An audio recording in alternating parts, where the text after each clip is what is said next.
Personal finance का content आपको बताएगा कि बजट कैसे करना है, 50 30 20 रूल, किस प्रोपोर्शन में कौन सा म्यूचुअल फंड, किस समय पे, फिर 15-20 साल के बाद एसआईपी करके आप लाखों करोड़ों रुपए के मालिक बन जाएंगे। लेकिन ये सारा कंटेंट तो हमेशा से अवेलेबल था। ये सारा कंटेंट आप जब भी चाहें, जिस सैलरी पे भी हो, जान सकते हैं, completely free of cost.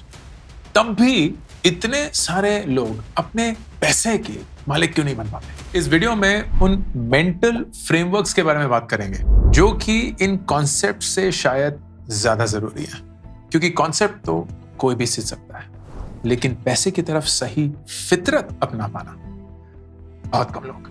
Billionaires millionaires से बहुत अलग सोचते हैं। $1 मिलियन मतलब 8-8.5 करोड़ और $1 बिलियन मतलब 8 से 8.5 हजार करोड़ के बीच में बहुत बड़ा अंतर होता है। मैं पर्सनली 4 बिलियनियर्स को जानता हूं, उनके साथ काम कर चुका हूं, उनसे इन टच में हूं, और उनमें से 2 ऐसे लोग हैं जो मेरे सामने बिलियनियर बने हैं। तो उनकी जर्नी देखिए, उनकी फितरत से वाकिफ हूं, वो कैसे अपने पैसे के साथ डील करते हैं, अपने बच्चों को सिखाते हैं, अपने दोस्तों से बातें करते हैं, उन सबसे वाकिफ हूं। एंड उसी के चलते थोड़ा सा समझने की कोशिश करिए कि अमीर लोग, बेइंतहा अमीर लोग, अपने पैसे के बारे में हम जैसे लोगों से अलग कैसे सोचते हैं। पहला mental framework, next order thinking. ये चेस प्लेयर्स की फितरत होती है। जब एक चेस प्लेयर एक मूव चलता है तो वो सिर्फ वो मूव नहीं चलता, वो उस मूव के साथ अगले 2, 3, 4, 5, 6 चालों तक चेस बोर्ड को नापते हैं। And that makes them the chess player. Wealthy लोग यही गेम खेलते हैं अपने डिसीजंस के साथ। दे आर नॉट लाइक, अरे घर लेना है, होम लोन ले लो। They think second, third, fourth order consequences, कि अगर मैं होम लोन ले लेता हूं तो सडनली मैं 15, 20, 25 साल इस फिक्स्ड मंथली अमाउंट से जुड़ जाऊंगा, एंड दैट विल रिस्ट्रिक्ट मी। अगर वो रिस्ट्रिक्शन आती है देन दैट मीन्स मैं इस नौकरी से जुड़ जाऊंगा, because I need a salary coming in.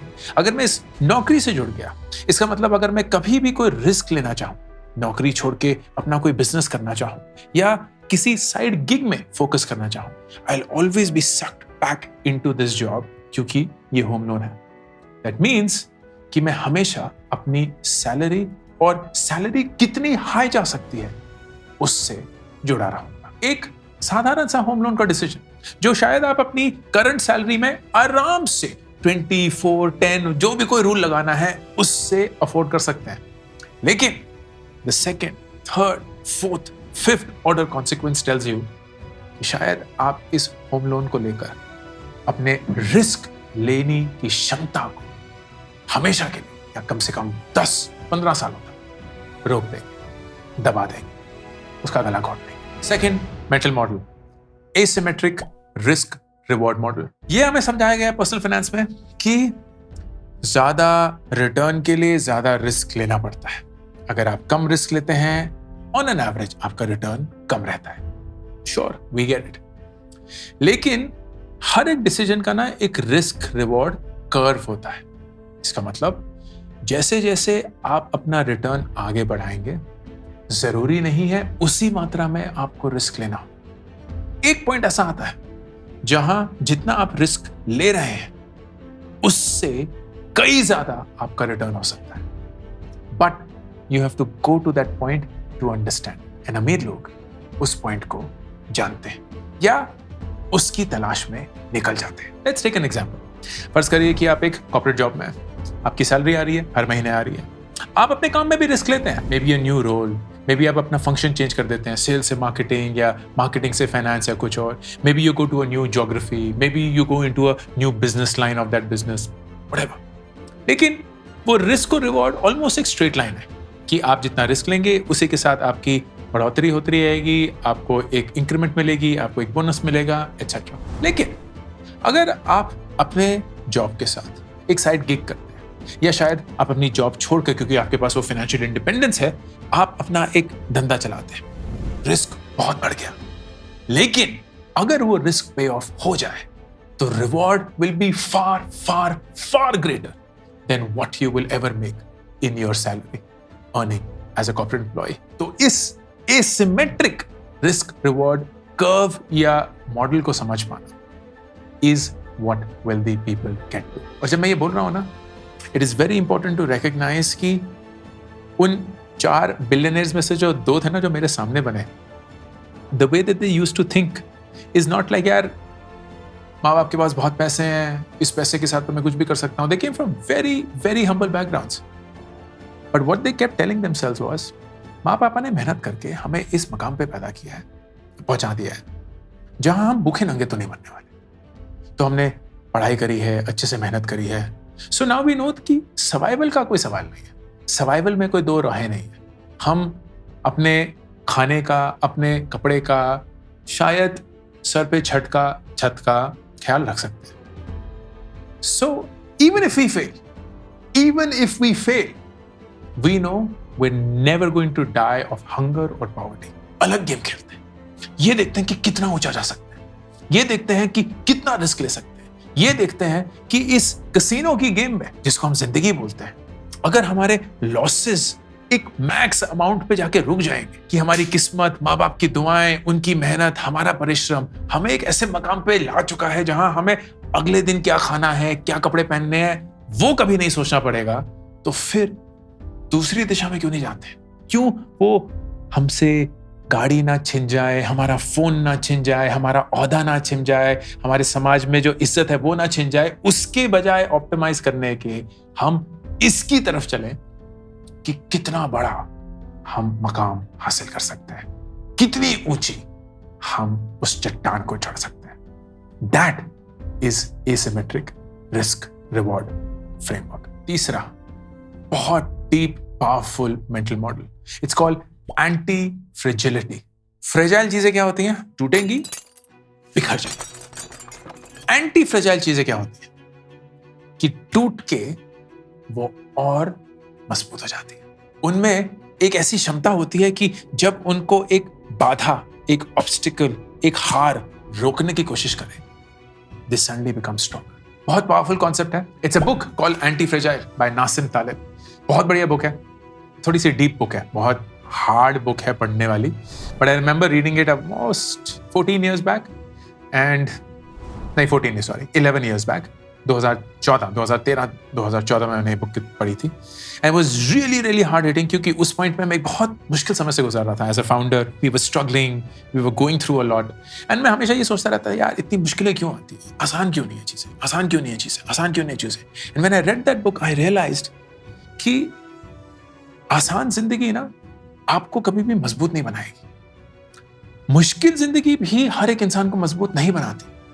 लेकिन कुछ लोगों का माइंडसेट, कुछ लोगों की फितरत ऐसी होती है कि जब मुश्किलें आती हैं, they don't crib, they don't complain, they don't always frustratingly express their anger. Instead they like, ये मुझे क्या सिखाने की कोशिश कर रहा है, ये मुझे क्या बताने की कोशिश कर रहा है, ये मुझे ऐसा क्या दिखा रहा है जो शायद मैं एक आसान सरल जिंदगी में या आसान सरल कंडीशन में कभी नहीं जान पाता. And that is what makes them stronger. And मैं दावे के साथ लिख के दे सकता हूं कि मेरे पिछले 10 साल की जो जद्दोजहद थी एज अ स्टार्टअप फाउंडर, जहां मैंने ज्यादा कुछ नहीं उखाड़ा लेकिन हर एक दिन मुश्किल भरा था, I learned a lot. And I think a large part of where I am today is because of that. Financially नहीं, मेंटली. क्योंकि मुझे पता है यार, आप कोई भी चीज मुझे हरा नहीं सकती, क्योंकि मैं इतना मजबूत बन चुका हूं दिमागी तौर से कि मुझे बहुत सारी चीजों का पहले जो फर्क पड़ता था अब पड़ता ही नहीं. And that is also the wealthy mindset. Market गिर गई, it's telling me something, it's an opportunity. इस पॉइंट पे मैं अपने आप को ज्यादा मजबूत कर सकता हूं. सम इमरजेंसी हैपेंस, सम कैलामिटी हैपेंस. इससे मैंने क्या सीखा? How can I prevent that? कैसे मैं इस चीज को वापस मेरी जिंदगी में ना हो वो प्लान कर सकता हूं. And that makes them stronger. हर एक बाधा उन्हें मजबूत बनाती है. Fourth mindset, compound interest.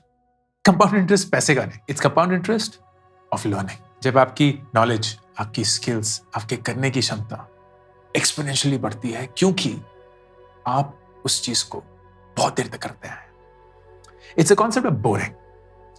And ये एक चीज सबसे स्ट्राइकिंगली मुझे अमीर लोगों में देखी है। किसी पॉइंट पे जब आप एक नई चीज शुरू करते हैं, हर एक चीज एक्साइटिंग होती है, हर एक इंसान को मजा आता है, नई चीज शुरू करेंगे, नई चीज शुरू करेंगे, लेकिन बहुत जल्द वो नई चीज पुरानी हो जाती है, वो नई चीज बोरिंग लगने लगती है। किसी को भी ले लीजिए, चाहे वो कुछ सीखना हो, चाहे वो एक रिश्ता हो, चाहे वो एक नौकरी हो, चाहे वो पैसे इन्वेस्ट करने हो, हर एक नई चीज जो आपको एक्साइटिंग लगती थी बहुत जल्द बोरिंग लगने लगेगी। एंड उस पॉइंट पे 99% लोग अगली एक्साइटिंग चीज ढूंढते हैं, अगली नौकरी, कुछ नया और सीखने की चाह, किसी और इंसान के साथ एक रिश्ता बनाने की चाह, जिंदगी में कुछ नया करते हैं, कुछ अलग करते हैं। And that is what sets them apart from the wealthy mindset. क्योंकि वेल्दी माइंडसेट को पता है कि दोस्त बोरिंग कर कर ही आप कंपाउंड करते हैं। जब हर एक इंसान एक्साइटिंग चीजें ढूंढ रहा होगा और आप वही लगे हुए हैं, वही चीज कर रहे हैं, दैट कंपाउंड्स। हमारी कंटेंट गेम 2020 में बहुत अच्छे से ये कंटेंट जर्नी शुरू करी। कोई भी रीजन नहीं था कि हम जीतते। हमसे पहले बहुत सारे दिग्गज लोग हैं, बहुत अच्छा जानते हैं, बहुत सालों से लगे हुए हैं एंड बहुत उम्दा काम करते हैं। But I remember during Covid हर एक इंसान कंटेंट कर रहा था, हर एक इंसान यूट्यूब खोल रहा था, हर एक इंसान इंस्टाग्राम कर रहा था, हर एक इंसान, उस समय पे टिकटॉक भी था, टिकटॉक पे भी लगा हुआ था, हर एक इंसान content. And I remember distinctly writing on Twitter कि फर्क नहीं पड़ता अभी कौन कंटेंट बना रहा है, फर्क ये पड़ता है कि जब ये सारा खत्म हो जाएगा ना, रेफरिंग टू कोविड, तब भी कौन कंटेंट बना रहा होगा, क्योंकि तब कंटेंट बनाना बोरिंग हो गया होगा। हम 5 साल से लगे, करीब 500 लॉन्ग फॉर्म वीडियोस, करीब 1500 शॉर्ट फॉर्म वीडियोस, ये एक चैनल की बात कर रहा हूँ। चाहे धूप हो, छाँव हो, बाढ़ आए, भूकंप आए, ये वीडियोस जाके रहेंगे। बहुत बोरिंग है दोस्त, बहुत बोरिंग है। वो एडिटर सेम काम, वो ऑडियो सेम काम, वो थंबनेल सेम काम, मैं यहाँ कैमरा के सामने सेम काम, इतनी बार कंटेंट रिपीट, क्योंकि मैं जानता हूँ कि ये कंटेंट दोहराना जरूरी है। बोरिंग है, लेकिन इसी बोरिंग के चलते इट हैज कंपाउंडेड। इसी बोरिंग के चलते आज हम क्यूमुलेटिवली 15 मिलियन फॉलोअर्स या 1.5 करोड़ लोगों तक हर दिन पहुंचते हैं। It's insane. We started from zero. This is only because of boring. Compound interest of knowledge, of skills, doing the same thing every single day. यही फिटनेस के लिए सही है, यही डाइट के लिए, यही रिलेशनशिप्स के लिए, यही आपके स्किल के लिए, यही आपके पैसे के लिए। It's the boring investing that ultimately grows to become crazy money. 5वां mindset, the emotion around money. पैसा एक बहुत इमोशनल चीज है एंड जब कभी भी हम पैसे के बारे में सोचते हैं, हमें लगता है कि हम बहुत प्रैक्टिकल हो रहे हैं, लेकिन हम वाकई में बहुत इमोशनल होते हैं। We buy things not because we can afford them. We buy things because we desire them. We buy things not because we need them. We buy things because we want to show to the world that we have them.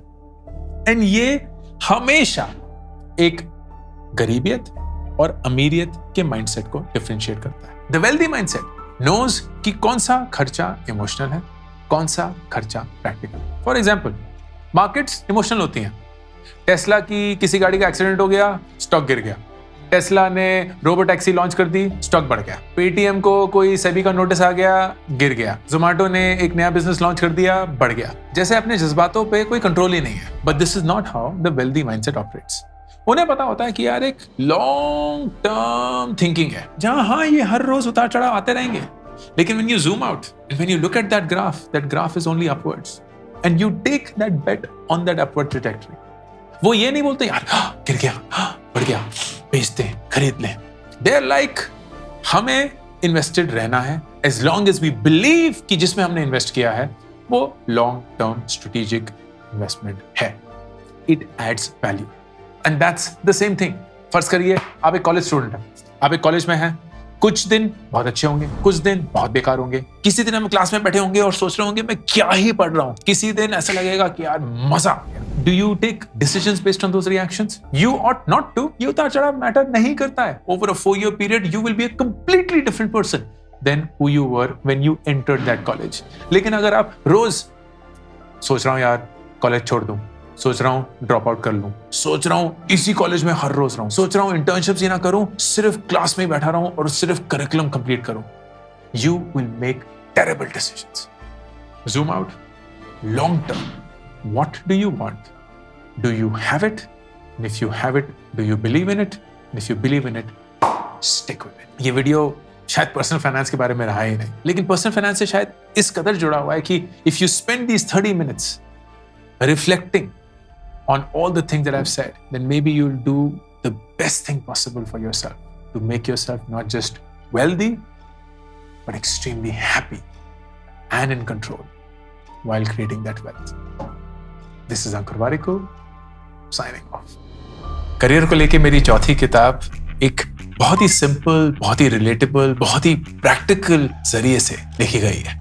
काश कि ये book मुझे किसी ने दी होती जब 24 साल की उम्र में मैं एकदम कंफ्यूज था कि अपने करियर के बारे में क्या करूं, अपनी जिंदगी की दिशा क्या बनाऊं। ये किताब मैंने उसी 24 साल के अंकुर के लिए लिखी है, आपके लिए लिखी है।